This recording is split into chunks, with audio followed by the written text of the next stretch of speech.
तीसरा अध्याय श्लोक संख्या 9 से 12 तक भगवान श्री कृष्ण अर्जुन से कहते हैं,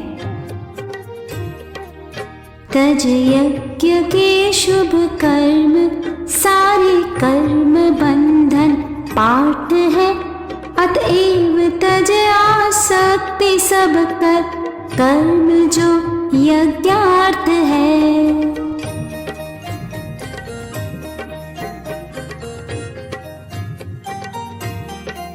विधि ने प्रजा के साथ पहले यज्ञ को रच के कहा, पूरे करे यह सब मनोरथ वृद्धि हो इससे महान।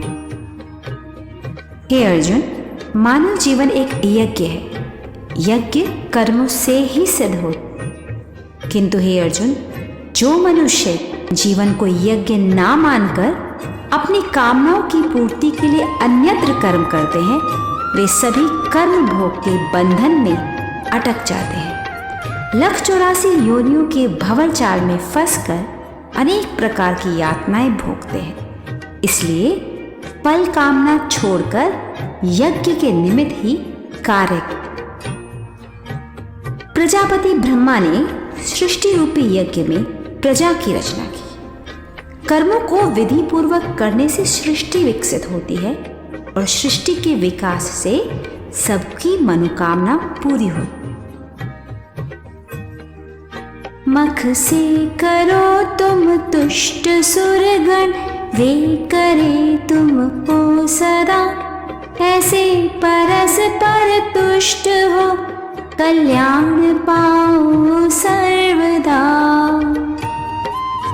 मख तृप्त हो सुर कामना, पूरी करेंगे नित्य ही, उनका दिया उनको न दे, जो भोगता तस कर वही।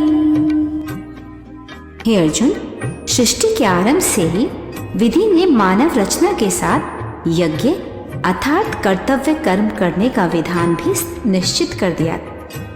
यज्ञ कर्म से देवता वृद्धि को प्राप्त होते हैं। देवता अर्थात सृष्टि के कारक तत्व, हम उन्हें विकसित करेंगे तो वो हमारा विकास करेंगे। इस प्रकार के परस्पर सहयोग से तुम सभी कल्याण को प्राप्त होगे।